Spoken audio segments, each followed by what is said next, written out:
1절입니다. 바울과 실로아노와 디모데는 하나님 우리 아버지와 주 예수 그리스도 안에 있는 데살로니가인의 교회에 편지하노니 하나님 아버지와 주 예수 그리스도로부터 은혜와 평강이 너희에게 있을지어다.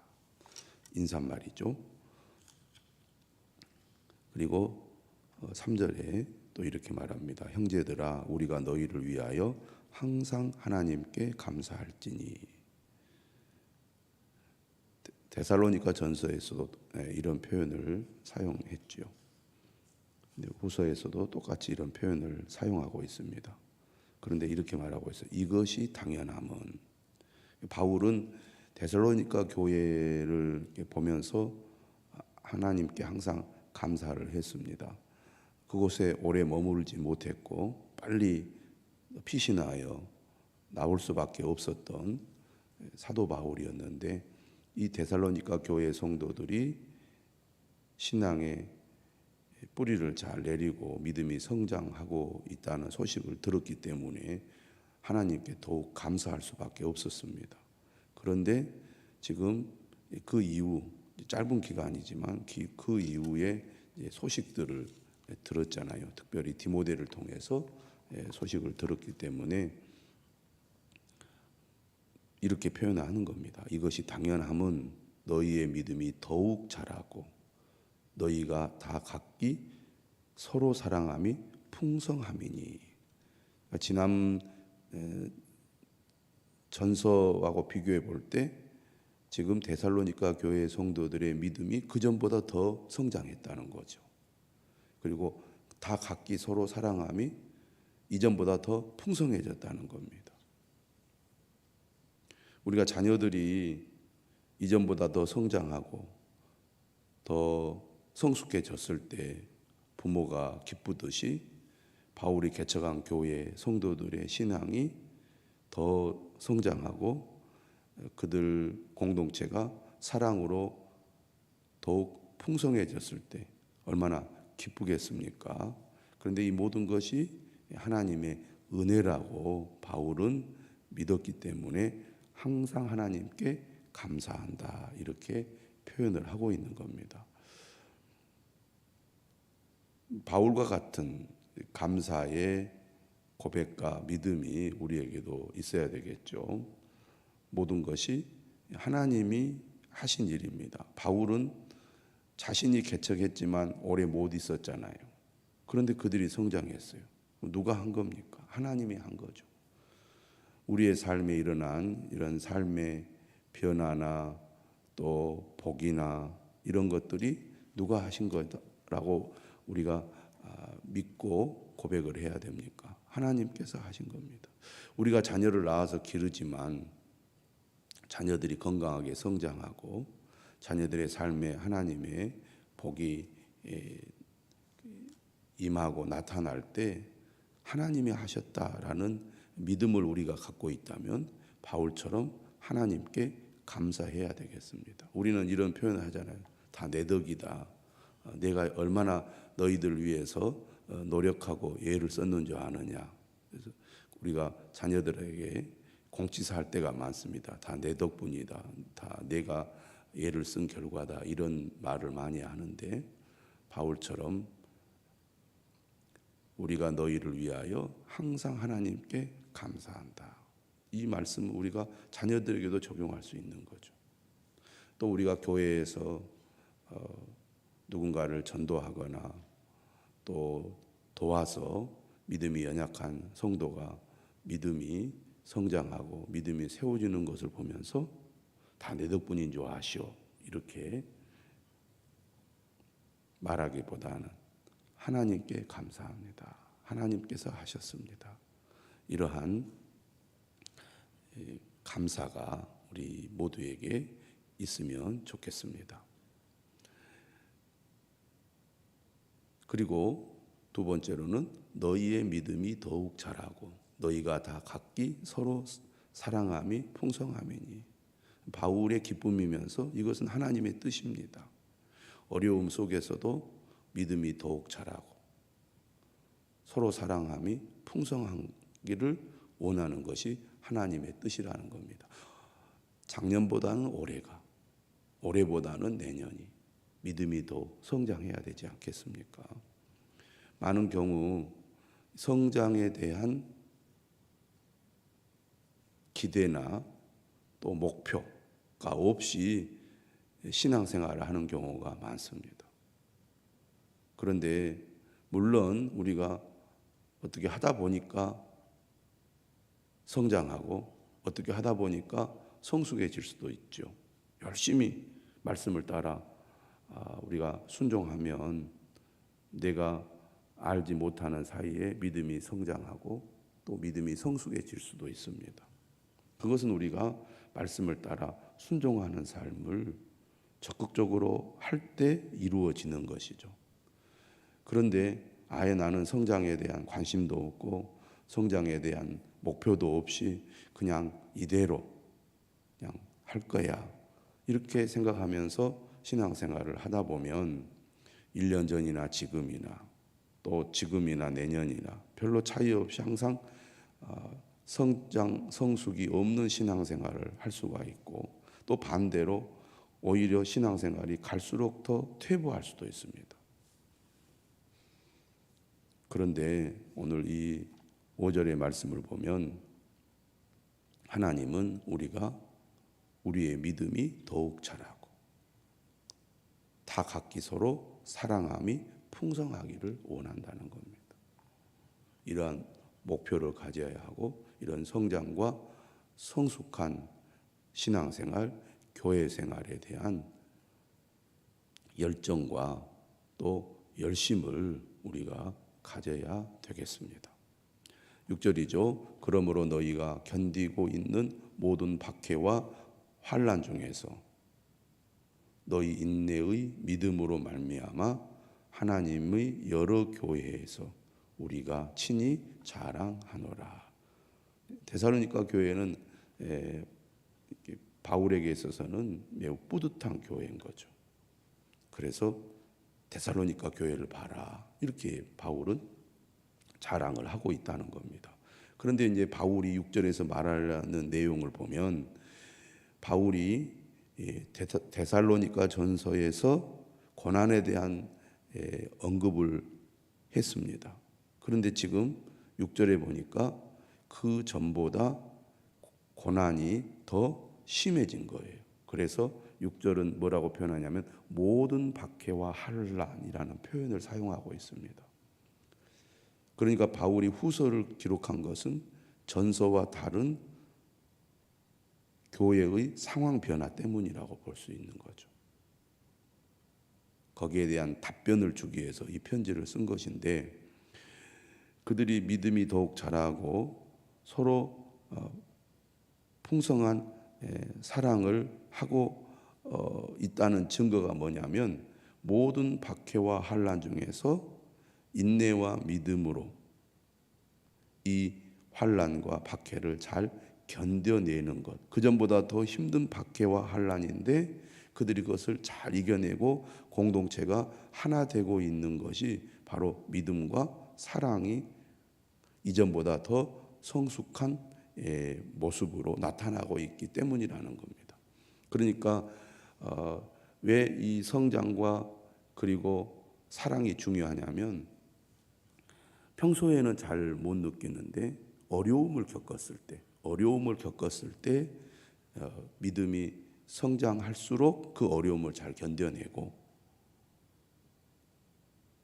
어려움을 겪을수록 공동체가 서로 사랑함으로 그 공동체를 잘 지켜낼 수 있다는 겁니다. 그런데 믿음도 약하고 공동체가 서로 사랑하지도 않으면 정말 교회 안에 어려움이 크게 생길 때 성도들이 다 낙심하거나 또 믿음이 약한 사람들이 교회를 떠나거나 교회가 붕괴될 수 있다는 얘기입니다.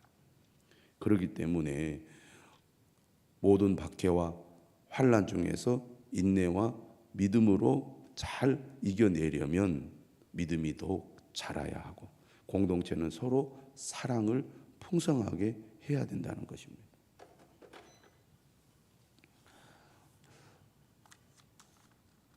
5절이죠. 이는 하나님의 공의로운 심판의 표요 너희로 하여금 하나님 나라에 합당한 자로 여김을 받게 하려 함이니 그 나라를 위하여 너희가 또한 고난을 받느니라. 후서의 특징은 뭐냐면 고난에 대한 새로운 해석입니다.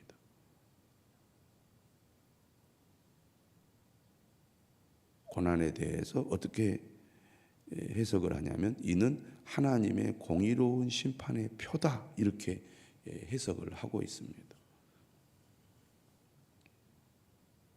그만큼 고난이 더 커졌고 그 고난을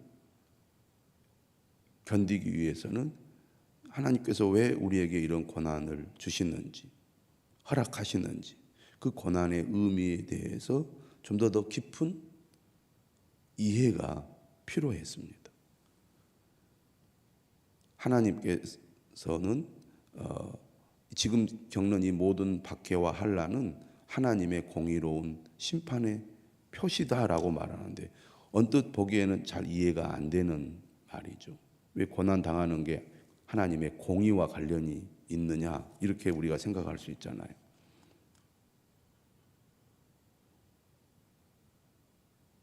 여기에 대해서 뭐라고 얘기합니까? 이 고난을 통해서 믿는 사람들은 하나님의 나라에 합당한 자로 여김을 받는다는 것입니다. 그러니까 고난이 임하면 그 고난을 겪는 성도들의 믿음이 하나님 나라에 합당한 사람인지 아닌지 알 수 있다는 거죠. 그러니까 평소에는 다 믿음이 있는 것 같고 다 신앙이 좋은 것 같은데 환난과 박해가 생기면 거기에 진짜 신실한 믿음을 가진 사람인지 그렇지 않은 사람인지가 드러난다는 겁니다.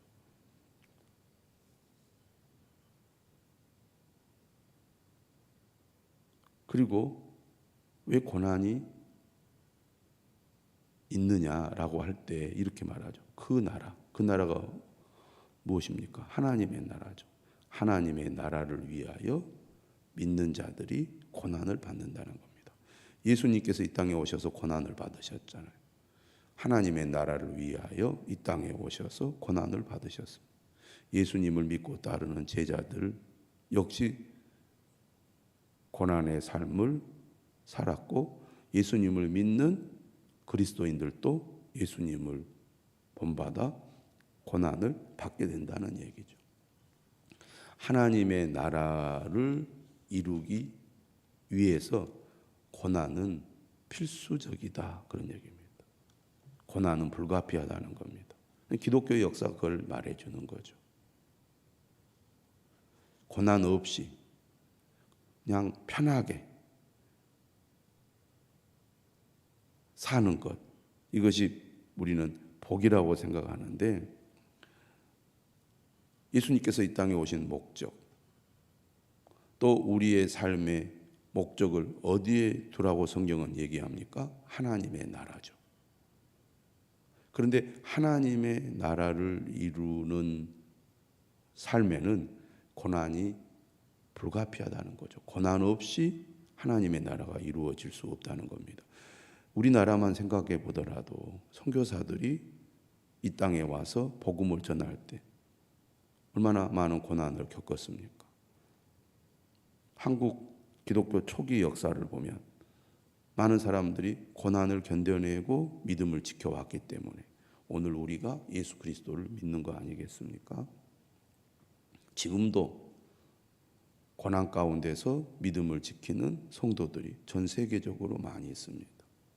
하나님의 나라를 위해서 고난은 불가피하고 필수적이라고 할 수 있는데 지금 데살로니가 교회 성도들이 겪는 고난이 그런 의미를 가지고 있다. 하나님께서 저 사람들이 진짜 믿음의 사람인지를 하나님께서 평가하실 때 바로 고난을 통해서 평가를 하신다는 겁니다. 그게 하나님의 공이라는 얘기죠. 그런데 여기 보면 공의로운 심판이라고 얘기하잖아요. 심판의 표시. 하나님은 이 고난을 통하여 어떻게 하시겠다고 말하느냐면 너희로 환난을 받게 하는 자들에게는 환난으로 갚으시고, 이 고난을 통하여 소위 말해서 믿는 자들을 죽이고 감옥에 가두고 괴롭히는 자들에게는 똑같이 환난으로 갚으시겠다는 겁니다.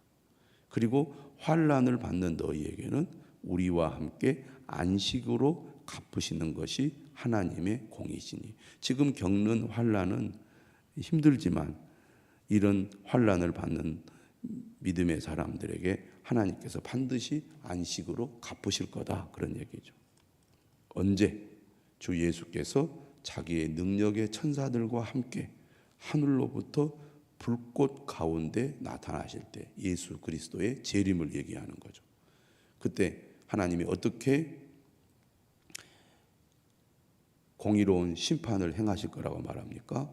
하나님을 모르는 자들과 우리 주 예수의 복음에 복종하지 않는 자들에게 형벌을 내리시리니, 이런 자들은 주의 얼굴과 그의 힘의 영광을 떠나 영원한 멸망의 형벌을 받으리라.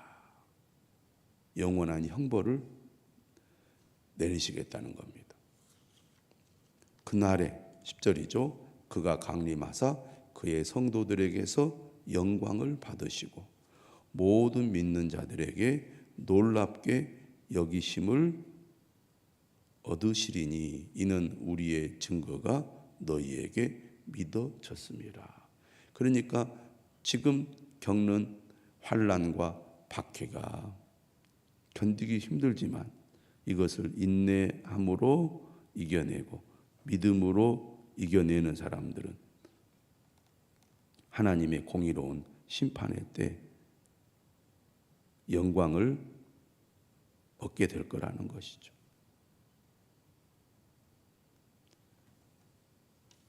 하나님께서 예수 그리스도를 이 땅에 보내실 때 성도들에게서 영광을 받으시는데, 그때 우리가 그러한 이 하나님의 아들 예수 그리스도를 우리가 높여 드릴 때 거기에 동참하게 될 거라는 거죠. 주님과 함께 하는 것이 얼마나 복된 일입니까? 이러므로 우리도 항상 너희를 위하여 기도함은, 무슨 얘기죠? 지금 모든 박해와 환난 중에서 인내와 믿음으로 이 환난을 견디고 있다는 얘기잖아요. 그런데 결코 이 고난이, 환난이 우리에게 불행한 것이고 비참한 것이 아니고 하나님의 공의로운 심판의 표이기 때문에 우리가 이 믿음을 가지고 끝까지 이 고난을 잘 이겨내야 한다. 이를 위해서 항상 너희를 위해서 기도할 것이다. 기도하고 있다. 그런 얘기입니다. 우리 하나님이 너희를 그 부르심에 합당한 자로 여기시고 모든 선을 기뻐함과 믿음의 역사를 능력으로 이루게 하시고 우리 하나님과 주 예수 그리스도의 은혜대로 우리 주 예수의 이름이 너희 가운데서 영광을 받으시고 너희도 그 안에서 영광을 받게 하려 함이라. 너희도 그 안에서 영광을 받게 하려 함이라. 소망 가운데서 고난을 잘 견디고 이겨내라. 영광을 받게 될 것이다 라고 오늘 말씀하고 있습니다. 우리가 신앙생활을 하면서 때로는 어려움을 겪을 수가 있습니다. 그런데 진짜 믿음은 어려움을 겪을 때 믿음을 더욱 강하게 굳게 가지는 것입니다. 우리가 그러한 믿음을 가질 수 있도록 우리의 믿음이 더욱 자라야 하고 또 각기 서로 풍성한 사랑을 실천해야 되겠습니다. 그런 우리 성도들 또 우리 교회가 될 수 있기를 주님의 이름으로 축원합니다. 기도하겠습니다.